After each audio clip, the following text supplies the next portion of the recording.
Welcome to the CBD Podcast with the CBD Woman, Rachael Wilson, who I'm told is one of the world's foremost authorities on CBD. Brought to you by the Botanical Factory, makers of natural CBD. How are you, Rach? I'm really good, thank you, Dave. How are you? I'm really good, and that's a hell of a term, one of the world's foremost authorities, right here in West Yorkshire. Yeah. Well, I think what happened was when I started in the business like 5-6 years ago, nobody really knew anything about CBD. Nobody made any educational content about it. So I started my YouTube channel just to educate the market, really, to make people understand that, to squash this stigma around cannabis, that not cannabis doesn't have to get you high. It can actually be beneficial for your health. It can help regulate your mood, your sleep, pain levels. So it's been an exciting journey, really. Fantastic. So let's get straight into it. I just want to pick up on that topic that you just mentioned there. Is how does CBD work in the brain? How does it actually work? How does this goodness actually work with us? Yeah, so inside our body we have an endocannabinoid system. It's the biggest neurotransmitter in the body, so it sends messages around the body. And our bodies, we naturally produce a chemical called endocannabinoids. And our body creates that chemical to feed our endocannabinoid system. And the endocannabinoid system's role, it lends a hand in pretty much everything that we do, but its main 4 roles are homeostasis, which is balancing the body, mood, sleep, things like that, immune protection, nervous system protection, and then also stress recovery for the body. So if the body is out of whack, the endocannabinoid system's role is to just keep it in balance. If you imagine like a music equalizer going up and down, you put some CBD into the body and it just helps it to just level out and be, just balanced, really. So as an adult, we produce about 40 to 60 milligrams every day of endocannabinoids ourselves. But for some of us, Hold on there. So we produce our own cannabinoids as well? Yeah. Wow. Yeah, we produce our own, about 40 to 60 milligrams a day. But for some of us, we're just a little bit deficient. I don't know whether it's that we're deficient, so we're only making 40, but we need 60, or that we are making 60, but we actually need 80. I'm not sure which way around it is, but what you tend to find is that when you put CBD into the body, what it does is the cannabinoids, they attach to the cells of our endocannabinoid system. That's CBD 1 and CBD 2 receptors. Like a lock fits a key. So, naturally we are supposed to have these cannabinoids in our diet because, if they wouldn't fit in our body if we weren't supposed to have them. So, we did used to get cannabinoids in our diet because hemp used to grow wild. Oh, really? Yeah, and cattle used to eat the hemp, and then we used to eat the cattle or use the, produce from the cattle. So we used to get it as a byproduct of that. But now, because it's been banned and, you've got to have a home office license to grow hemp now, which is a little bit ridiculous, I think. We don't get it naturally in our diet anymore. So what you're saying is that hemp and cannabis was more widely prevalent in the old days? Are we talking hundreds of years ago, thousands of years ago? Yeah, it's been about 100 years that it's been in prohibition in the UK. The kings of old used to make sure that every time they sailed a ship that they always had hemp seeds on board, because they made the sails out of the hemp seed, they ate the seeds, then they'd grow the crop when they got abroad, and that would be their first crop, because it grows within 3 months, so and it can be used for multiple, thousands of ways you can use it. So it's it's only really in the last 100 years that we've not really, utilised it properly. And how about, personally speaking, I know that you're a big advocate. I've known you for quite a while.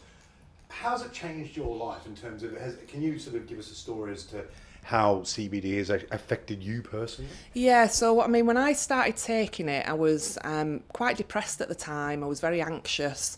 I'd been anxious for quite a lot of years, really. I'd been a property developer. So I just thought waking up in the morning with that panicky feeling and trying to go to sleep at night with your head racing was just normal. But, obviously it's not normal, it's anxiety. So I started to use CBD mainly for depression and just to help me sleep. And when I started using it, to be honest with you, I didn't think it worked. I used it, but because I'd paid £70 for the oil, I just thought, I'm from Yorkshire, so, I'm going to get my money's worth. So I used it every day. And then after about 3 weeks, instead of going to sleep at 2 in the morning, I went to sleep at 11 o'clock. And then I woke up at 7, didn't need to snooze my alarm. And when I woke up, even though I still had all the problems in my life, it's not a miracle cure, I wasn't overwhelmed by them. I thought, you know what, I'll deal with that problem today and I'll deal with the rest tomorrow. But then since then, I got endometriosis, which is a disease in my womb and my bowel, and now I use it as well for pain, just to help me manage the pain. So, I'm very lucky really, because a lot of women with my chronic disease, they can't work. So, and I do put it all down to CBD because I don't use pharmaceuticals. I do think there is a place for pharmaceuticals. I don't want to have an operation and them not to knock me out. But for me personally, I like a natural approach that's just better for my body, I think. Okay. And could you give us some, because I know that you've been in business for a while and I know how passionate you are about it. Can you give me an example of like some of the other people that some of your customers or people in your circle and the benefits that they've seen in terms of how it's been treated? Yeah, so I think the main reason why people use it is for pain, sleep and mood. So mood as in anxiety, depression, I think that anxiety is an epidemic at the moment, because the amount of people, especially with COVID, the amount of people that kept coming in and saying, I'm just so stressed out and then they use some CBD and then they just felt better. It's not a cure-all, it didn't stop COVID, but it just, it just makes people able to handle it more. Sleep as well is an issue, when people have got anxiety or they're stressed, it disrupts the sleep, or if people are in pain, it can disrupt your sleep. What's amazing about CBD is that it helps all of it. So, a lot of my customers will use it for arthritis, a lot of them will use it for, the people use it for Parkinson's, fibromyalgia, lack of sleep, depression, anxiety. So there's a multitude of reasons why people use it. What's going on these days with CBD is just something that I've noticed is that there seems to be a plethora of CBD companies all of a sudden, because since they've sort of relaxed a lot of the rules. I know it's been a long time coming, but they've relaxed a lot of the rules, and all of a sudden there's CBD companies everywhere. What sets the good ones apart from the not so good ones? Yeah, so when I started in the industry, I joined the Cannabis Trades Association, and what they wanted to do is they wanted all business owners selling CBD to join and to all sort of live by this legislation that we set in place, like a framework. So what that meant was that your products had to be tested at a laboratory, because when you're making CBD oils, they might be doing a batch of 1,000, and you want to make sure that if they're saying each bottle's got 500 milligram in, that each bottle has got 500 milligram in. Whereas they were buying some off of eBay and doing tests on them, they were finding that one had 450 milligram in, one had 370 in, one had, so there wasn't any sort of consistency across the batch, which isn't good for the consumer. If you paying for 500 milligrams, you want 500 milligrams. So we made sure that all our products were tested at a laboratory, and that also on the labels, it was very, very clear for them to understand that half a pipette is 10 milligrams, as an example. Because a lot of them will say, have 2 or 3 drops, but they don't really know how much they're taking, which you need to know how much you're taking per serving, so that then you can assess it and decide, do I want to increase it? Do I want to, decrease it? How long is this going to last me? How much is it going to cost me on a monthly basis? Is it going to be affordable? So we made sure that all of us, even though we didn't need to, we made sure that we lived by these rules. And we put this framework to the Food Safety Authority, who decided then that they wanted to make it a novel food. So now all people that sell CBD, you're only allowed to sell CBD now if you were selling it prior to February 2020. Oh. And so I can't come along now and decide I want to sell CBD. Right? No. You could maybe sell somebody else's brand, but you can't make your own brand. Okay. So what that meant was that I think it's really unfair, really, for people, because it's really sort of stifling the industry in the UK. So if you were selling it before February 2020, you could apply for a novel foods licence. So a lot of us have applied for these licences, but for me, I'm just a small business. Some of these licences can cost 50, 100 grand, 150 grand, 200 grand, because they want you to do toxicology tests on people, which these are like multi-million pound research, clinical trials, really. So I joined a consortium and we're all doing it together. And but unfortunately, I have got my license for my broad spectrum products, but the full spectrum products, which means it contains 0.2% THC, they won't allow me to have that. So I think where we're going now with the industry is that. You just tell me THC. There's a lot of people who'll be listening or watching who won't know exactly. If you're new to it, you won't. What does THC mean? Because I've heard that bandied about a bit. Yeah. So in the cannabis species, you've got the cannabis plant. You've got a plant which you would call a hemp plant because it's very low THC. So THC is the part of cannabis that when you take it in large amounts, it's going to get you stoned or high and give you a psychoactive effect. So legally in the UK, we're allowed the hemp plant to extract from the hemp plant because it's naturally very low in THC. So you're not going to have any psychoactive effect from a CBD oil from the UK. THC and CBD are the two main cannabinoids in the plant. But then you've got lots of other phytocannabinoids. You've got over 100 other phytocannabinoids like CBG, CBN, CBDC. So these cannabinoids as well, you have a full spectrum, which full spectrum means it contains the whole plant. Then you get a broad spectrum, which means it contains all the plant apart from the THC. And then you get a narrow spectrum, which just has some CBD and a few of the other cannabinoids. This is what they sell in Holland and Barrett. It's not very effective. The best way to take it is a full spectrum. If you're taking a full spectrum, you don't need to take as much as you would do if you were taking a broad spectrum. Right. So that seems like a really good time for me to do a little bit of a sponsor announcement. And thank you very much for doing this. And we're going to be coming back every week. Yeah. Thanks very much, Rach. And it's my job to thank our sponsors, the Botanical Factory. And the Botanical Factory, they make superb CBD oil that takes you right to the heart of the true essence of CBD. So the team at Botanical Factory uses the latest techniques to bring the purest form of this ancient therapy to you. And the stuff, and I know that when we started talking to the Botanical Factory, the stuff is really great. Their farms grow the plant that possesses the highest concentration of CBD, cannabis sativa. Did I say that right? Yeah. Cannabis sativa. And from plant to bottle, every step of their manufacturing process is transparent. And that's something actually I wanted to talk to you about, actually. That brings in mind what you were just talking about, that transparency from beginning to end. They use MCT as a carrier oil. It's a high-fat oil packed with nutritional benefits extracted from organic coconuts. They use this beautiful golden brown liquid because it's clear and odorless, unlike other brands. This means your CBD experience is pleasant and natural. But the real genius bit is this. CBD is fat soluble. So when it's mixed with MCT, the vital cannabidiol doesn't get broken down and wasted in your gut. More of the CBD goodness reaches your bloodstream. It's also important to know that they use CO2 extraction, which means they use pressurized carbon dioxide to suck more of the naturally occurring cannabinoids out of the raw hemp plant material. You get more of the good stuff, basically. So in a nutshell, the Botanical Factory offers you a more natural experience.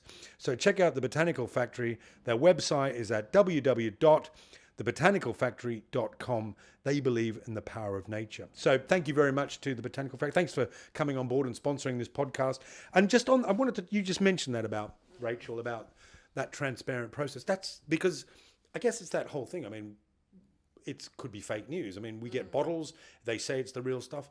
So it's important, I think, for CBD as well to know that from right from the plant through to the bottle that the consumer gets, it's natural. And I guess like companies like the Botanical Factory are sort of ensuring that you're getting more of that juice. Is that important? I mean, you're obviously in the trade. I mean, I don't know that much about it. How important is that? I think it's important, Botanical Factory are doing a great thing really, because it's from seed to shelf. So you need to know, it's things like, if you want to say your product is organic, you've got to know that it's organic from the very beginning, all the way to the end. So you need to be able to trace that. If there was a problem with it, you need to be able to trace it back and see where it's come from. But it's very important, I think, for consumer welfare really, to make sure that they're getting a good quality product that's gonna be effective for them, and that it's at a good price as well.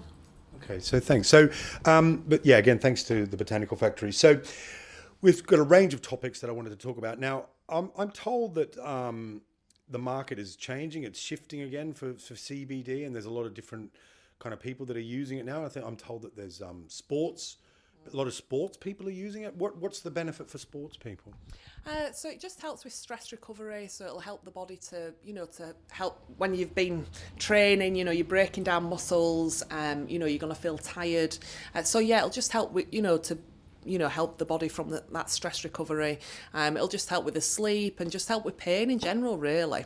Okay. And what about for the older generation? I mean, I guess, and then again, in my kind of experience, is there's sort of a wide range of people that use CBD. What's the benefits for the people who are of a certain age? Yeah, so I've dealt with a lot of people. I'd say that the age group that use CBD is predominantly between 40 and sort of 80. Yeah. We do get children using it as well. When they've got autism, Asperger's and things like that. But yeah, the older generation, what they're finding is that, they go to the doctors. Again, I'm not saying anything bad against pharmaceuticals, they are necessary at times. But they'll go to the doctors and they'll get a tablet for this and then they'll get a tablet for that. And then they end up being on about 7 or 8 tablets a day because they're taking some tablets to get rid of the side effects of the other tablets. And, but yet they're still in pain or they're still, depressed. It gets them down because when they've not got that mobility to get out and about and they're losing their independence a bit, they just want something that's natural just to help them to carry on living life, really, to, have a better quality of life. So yeah, a lot of them will use it for arthritis. That's probably one of the main reasons why my customer base use it is arthritis. And it just helps, it's not going to cure anything. It's not a miracle cure, but it just helps to manage the symptoms. So, if they wake up and they can't open the hands with arthritis at first, it might take them an hour to get the hands out. When they're using CBD after a week or so, when they wake up, the hands are just, they've got that flexibility in the hands. So it's just, yeah, if they've got problems with the knees or the joints, it just helps with joint pain. So yeah, it's they all say to me, when they come in, sometimes people come in here and they're nearly crying, because they've just had enough and this is sort of the last alternative to try, and they're saying, but I don't want to use cannabis, I don't want to get stuck because they've got this, stigma. Yeah, the stigma is there, and I have to reassure them, like, honestly, you'll be fine, just try it, have a little bit now, and they'll have a little bit, and they realise, oh, actually, I'm all right, and then a week later when I message them and give them a ring, they say, oh, it's wonderful, I'm able to go out for a walk now, I've been doing gardening today, I've not done garden for 6 months, or, so it just... this is why I love selling it, because it really does make a difference to people's lives. I know that you personally, I know, we've known each other, as I said, a long while, and it's, you get a buzz out of actually seeing people change. And you're not just sort of saying this, you actually see this every day. Yeah. People's lives are improving as a result of CBD. So that, you spoke about THC and non-THC. Is there a difference in terms of the potency, in terms of how that improves you? Do you need to take THC plus 5 or non-THC? Does it matter? So just from my experience, obviously with my own pain and also with customers that are in pain, if you're using a full spectrum that's got a tiny little bit of THC in it, what happens is when you take the whole plant, all the cannabinoids together, they cause what's termed as an entourage effect, which is, it just means it has a greater impact on the body. So if, say, for instance, people start on 10 milligrams a day of a full spectrum, if they were using a broad spectrum, to get the same effect, they might need 20, 30 milligrams. So yeah, you can still get the same effect with a broad spectrum that you do with a full spectrum, but you probably need to take more. And I just tend to find that tiny bit of THC, even though it's not going to cause any psychoactive effect, if there's any pain in the body, it's just a little bit more effective for pain. So when you say, THC, a tiny bit of THC, that doesn't mean you're going to go around designing the next Sgt. Pepper's cover. No, you're not going to feel like... I'm not, yeah, no, you're not... start playing, Jimi Hendrix records. You're not going to join a hippie commune. No. No, basically, it's a trace amount. It's a tiny, tiny, tiny little bit. It's like if you were to have a non-alcoholic beer, it has a trace amount of alcohol in a non-alcoholic beer. You're not going to get drunk or get done for drink driving for that, you know. So it's a minuscule amount that's in there. So it's not going to cause any negative effects. But, you know, some people for religious reasons or just for whatever reasons just feel that they don't want to have that THC. So there is, you know, there are broad spectrum ones available as well. Okay. Well, thanks. Well, let's wrap it up for this week. Rachel, thank you for podcast number Dave. 1. It's been great to see you, and thanks everyone for listening and viewing. And as I say, we'll be back this time next week. And you have been listening to the CBD Podcast with the CBD Woman, Rachael Wilson, one of the world's foremost authorities on CBD, brought to you by the Botanical Factory, makers of natural CBD. See you all next week. Bye.